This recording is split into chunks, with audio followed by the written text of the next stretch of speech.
저당 잡힌 사내에서 21번 보기예요. 내부와 외부의 경계가 모호한 비현실성은 입구이자 출구인 문의 양면성을 매개로 하여 똑같은 상황이 반복되는 서사구조에 의해 후연된다. 이러한 서사구조에 맞물려 반복되는 노동의 굴레에 갇힌 주인공은 이에 순응하게 되어 노동의 수단으로 전락한다. 이를 통해 작품의 제목이 끝없는 노동의 자신의 삶을 저당 잡힌 현대인의 정체성. 그러니까 자, 저당 잡힌 사내의 의미가 무엇을 저당 잡혔다? 노동의 내 삶을 저당 잡혔다. 그러면 주객이 전도됐네. 그치? 결국은 노동의 수단으로 전락해버렸네, 사람이. 그런 의미를 가지고 있어요. 그래서 일단은 여기서 틀린 것도요.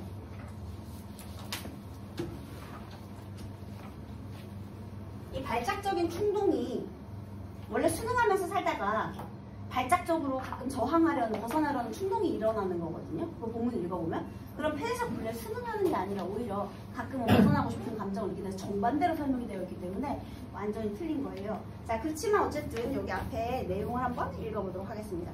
앞부분의 줄거리. 요즘에 회귀물이 엄청 유행이잖아요. 그치? 옛날에 좀 한물 같나? 회귀물이 한때 굉장히 유행이었었잖아. 근데 얘가 약간 그런 내용이지. 지금 마지막에 회귀를 하고 있거든요. 반복되고 있어. 한번 볼까요? 전당포의 대머리 주인은 부인 광고를 보고 전당포에 찾아온 그에게, 자, 전당포에서 일자리를, 전당포에 물건을 맡기러 간 건 아니고요.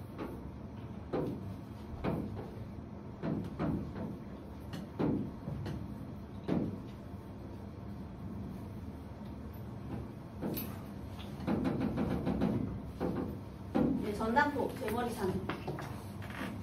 대머리사네요. 대머리 아저씨. 전당포 창구. 그런데요, 여기 이제 그예요. 자, 내가 전당포에 간 이유는 뭐라고요? 일자리 구하러 간 거야. 뭐 물건 맡기러 간 거 아니야? 내 삶이 저당 잡힌 거지. 그렇지. 내가 일을 하러 간 거예요. 그런데 쇠창살 칸막이 안쪽에, 자, 창고 정리. 대머리사.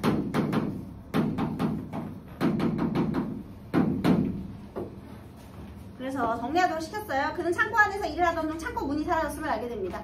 자, 이거 말이 돼요, 안 돼요? 안 돼요. 그래서 일단 비현실적인 내용이 드러나 있네요.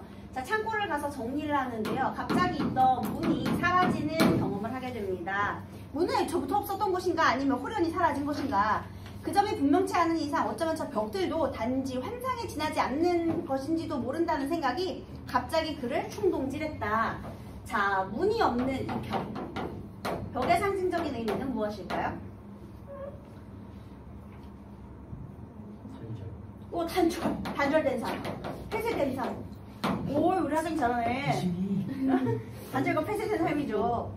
벽이 막고 있잖아. 막았으니까 벽은 뭐 단절, 폐쇄 이런 거죠. 그래서요, 그는 벌떡 일어났다. 육신의 매듭마다 삐걱이는 소리를 냈다. 일을 존나게 열심히 했나 봐. 그래서 지금 몸이 힘든 거야. 그 다음에 그러나 그는 개의치 않고 벽에다 몸을 힘껏 부딪혀 보았다. 왜? 벗어나고 싶으니까. 그러나 벽은 단호한 힘으로 밀어냈다. 자, 내가 문이 없어서 벽을 통해 나가볼까 하고 벽에다가 이렇게 몸을 부딪혔는데 벽이 밀어냈다. 단절의 의미를 가지고 있는 겁니다. 폐쇄와 단절. 무력하게 좌절당한 그는 차디찬 바닥에 나동그라진 채 멍해진 의식으로 되뇌었다. 그것도 아니라면 나는 애초부터 이 조그만 공간 속에서 밀폐된 채 살아왔다는 얘기인가? 아니, 나 처음부터 여기 그냥 밀폐돼 있었나? 이런 생각을 하죠. 지금의 상황으로는 이 결론만이 가장 타당한 것으로 여겨졌다. 따라서 자신의 온갖 기억들은 도무지 믿을 수가 없다고 생각되었다. 자, 여기 A 부분입니다. 몇 가지 고통이 서서히 그의 육신을 점이기 시작했다. 첫째, 자, 내가 단절되었음을 느낀 다음 이제 그의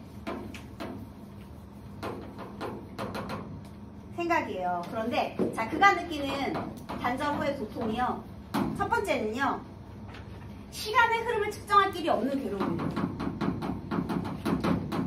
만약에 우리가 창고 안에 갇힌다면 뭐가 제일 힘들까? 생리적인 문제? 똥 싸고 오줌 싸야 되는데 어떡하지? 외로워요. 외로워? 외로움의 정서적인 문제? 얘는 제일 먼저 느낀 게 시간이 얼마나 흘렀는지를 알 수 없다는 거야. 그래서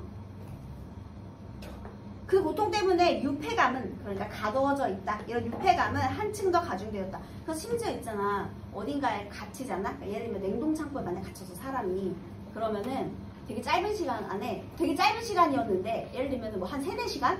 근데 그 사이에 그 안에 갇힌 사람이 심장 발작으로 죽는 경우도 되게 많대요. 심장이 발작하는 거야. 너무 불안하니까. 내가 그리고 되게 오랜 시간 갇혀 있었다 착각을 하는 거지. 그래서 마치 한 며칠 지나는 것처럼 느껴져가지고 막 굶어 죽는 사람들이 생기고 그런데요. 그 몇 시간 안에. 자, 어쨌든 유폐가만큼 가중되었다. 백열등 불빛으로 충만해 있는 그 조그만 공간 속에서는 어디에도 시간의 흐름을 찾아낼 수가 없었다. 온갖 작동산이들 위에 쌓여있는 먼지를 그는 보았다. 그것은 무의하게 주어 떨어진 시간의 잔해 같은 것이었다. 시간, 눈에 보여? 근데 그 흔적이 떨어져 있대. 이게 무슨 표현일까? 추상적 관념의 구체적 시각화. 그래서 이렇게 감각적인 표현이죠. 시간을 시각적으로 표현한 부분이 되겠습니다. 이제 그것들 사이에 갇힌 한 사내의 생애도 먼지처럼 건조하게 부스러져 쌓일 것이라 믿어졌다. 그러자 문득 한 가지 기억이 떠올랐다. 정말 자신의 것이었는가조차도 실로 의심스러운 기억이. 그래서요, 막 시간이 얼마나 지나가는지 몰라서 내가 먼지처럼 나도 저렇게 죽겠구나 이런 생각을 하다가요, 여기서 또 이제 갱 속에서의 기억을 떠올리게 되는데요. 갱 속에서 지냈던 지난 몇 년간의 기억을 그는 조금씩 되살려냈다. 흡사, 오소리굴같이 낮고 좁고 또 가파른 승갱, 이마에 매단 희미한 램프만으로는 굴속 수천 미터의 암흑과 탄지를 밝히기란 아예 불가능한 노릇이었다. 너무 열악하죠, 그쵸? 그래서 요렇게 이마에 맨 그 모자에 있는 그 불빛에 의존해서 뭔가를 해결해야 되는 건가 봐. 강판 위로 우수수 떨어져 내리는 속탄 소리에 귀 기울이면서 지층에 켜켜이 쌓여있던 그 죽은 시간의 잔해들을 캐냈던 것이다. 그래서요, 지금 요 유폐된 기억 속에서 내가 갱 속에서도 또 유폐를 됐으니까 그때의 기억이 비슷하니까 떠오르는 거예요. 그곳에서도 시간은 정지되어 있었다. 그것의 흐름을 재볼 수 있는 것이라고는 오직 자신의 노동의 양밖에 없었다. 문득 작업 종료의 신호가 울린다. 그래야 다시 지상으로 올라오면 하늘은 장기 근속자의 패처럼 그렇게 음산했다. 그것이 새벽 어스름인지 저녁 깜깜인지를 굳이 헤아릴 이유가 없었다. 마찬가지로 출퇴근의 의미를 찾을 필요도 없었다. 뭉뚱그려 말한다면 단지 그렇게 생활했을 뿐인 것이다. 자기 생애의 일부를 저당 잡힌 대가로. 이게 바로 제목의 의미, 저당 잡힌 상해예요. 자신의 생애를 노동의 대가로 이렇게 저당 잡힌 거죠. 자, 그럼 다시 여기에서요, 출퇴근의 의미가 갱 속 기억을 지금 되살리면서요, 출퇴근의 의미를 찾을 필요가 없었대. 아침인지 저녁인지 필요가 없대. 점점 어떻게 되고 있는 거야? 노동에 종속되고 있는 거지.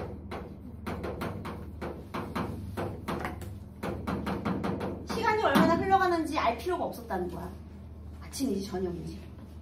그냥 노동의 양으로만 계산이 됐던 거야. 이 모든 것은 노동의 양이 중요했던 거야. 어느 정도 노동의 양이 쌓여야 그때 잠깐 이제 밖에 나가서 숨 쉬고 올 수 있고, 작업이 종료했다고 얘기를 해주고. 그러니까 이게 바로 뭐야? 노동에 종속된 삶이 되는 거지. 그렇게 해서 내 노동에 내 생애가 저당 잡혔다. 생애가 저당 잡힌 삶의 의미가 바로 여기 나와 있는 겁니다. 생애가 저당 잡힌 삶.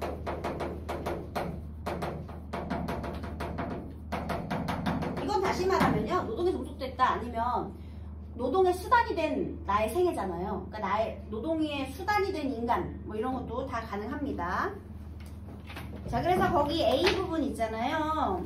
19번. 아까 틀렸다고 했잖아요. 19번 한번 볼게요. 1번. 그가 창고 안에서 시간의 흐름을 찾아낼 수 있었던 것은 갱 속에서의 생활을 떠올리는 것, 없었던 것은 갱 속에서의 생활을 떠올리는 것으로 이어진다. 맞는 소리죠. 여기서 이렇게. 그가 지상에서 새벽과 저녁을 헤아리지 않았던 것은 갱 속에서와 마찬가지로 노동의 양을 측정할 수 없었기 때문이다. 새벽과 저녁을 헤아리지 않았던 거는 밖으로 나와서 노동의 양을 측정할 수 없다. 이거 말이 안 되지. 측정할 필요가 없었고, 내가 새벽과 저녁을 헤아리지 않았다는 것은 그 의미가, 그러니까 삶의 의미가 이미 이제 노동에 종속돼가지고 그걸 구분할 필요가 없었기 때문이에요. 아침인지 저녁인지 계속 일만 하면 되니까. 그래서 틀린 겁니다. 그 다음 혹시 몇 번이라 하셨어요? 저 5번이요. 5번. 그가 지상의 하늘을 장기 근속자의 패처럼 음산하다고 한 것이 암흑으로 가득 찬 갱 속에서의 경험. 이건 맞는 소리. 예. 자, 그래서 그 다음. 그때를 생각하고 그는 일어섰다. 그리고는 정리한 일을 다시 시작했다. 그것만 최소한의 시간의 흐름을 측정할 수 있는 길이라 생각하며 일의 진행에 따라 조금씩 소모되어가는 자기 생애의 한 부분이 보이는 듯했다. 자, 갱송에서 일을 떠올린 다음에요. 결국은 시간이 흘러가는 걸 알려면 어느 정도 내가 노동을 했는지를 알면 시간이 흘러가는 걸 안돼. 그래서 이제 처음에는 보통수로 했다가 그 다음에 갱송의 기억을 떠올렸다가 그 다음에 이제 또 뭐 하고 있는 거예요? 결국에는 뭘 또 해? 일을 하네. 그래서 정리, 참고 정리. 정리가 안 돼 있는 걸 보고 또 정리를 시작했어요. 그래서 그 다음에 만약에 그렇다면 대머리 주인이 일당 1,000원을 아까워하리라 자기를 일당으로 지금 생각하고 있죠. 자기의 삶을. 그 다음에 이번에는 국리를 해가며 전당물들을 차곡차곡 정리해갔다. 그러자 머리가 점차로 가뿐해졌다. 이게 노동에 종속된 삶이에요. 노동을 하니까 오히려 잡생각이 없어지고 있잖아요. 창고 안이 어느 정도 정리가 되었을 때 허리를 폈다. 이만하면 주인 사내도 만족할 테지. 공고가 갈등이 느껴졌지만 이대로 참을 수밖에 없다고 생각했다. 그러면서 점점점 이렇게 폐쇄되고 단절된 삶에 점점점 수능이 가는 거죠. 적응하고 순응하고. 네. 그러다가 나중에 어떻게 된 거야? 이제 문이 생겼지. 그래서 그 문으로 나갔다. 그랬더니 문으로 나갔더니 다시 뭘로 돌아왔어? 일로 돌아왔지, 처음으로. 그래서 이렇게 회귀물 되겠습니다. 그러면 18번. 서술 방식에 대한 설명으로 틀린 것은 당연히 정답이 4번인데 왜 틀렸느냐? 아마 얘도 많이 헷갈렸을 거예요. 거기 리을에서요. 자신은 언제나 외롭고 앞으로도 변함없이 외로우리라 짐작되겠다. 심리 상태에 대한 추측은 괜찮거든요. 근데 거기 뭐라고 써있냐면 앞으로 처하게 될 상황에 대한 추측이 없어. 심리 상태만 추측하는 거야. 상황에 대한 추측 이게 틀린 거야. 그래 틀렸고 나머지 너무 맞는 소리고요. 20번 A와 B에 대한 설명으로 가장 적절한 것은 A는 주어진 요구를 일정 부분 충족했기 때문에 여기에서 오는 것. 그 다음에 B는 예상 못한 사건의 발생에 나타난 맞는 되겠습니다.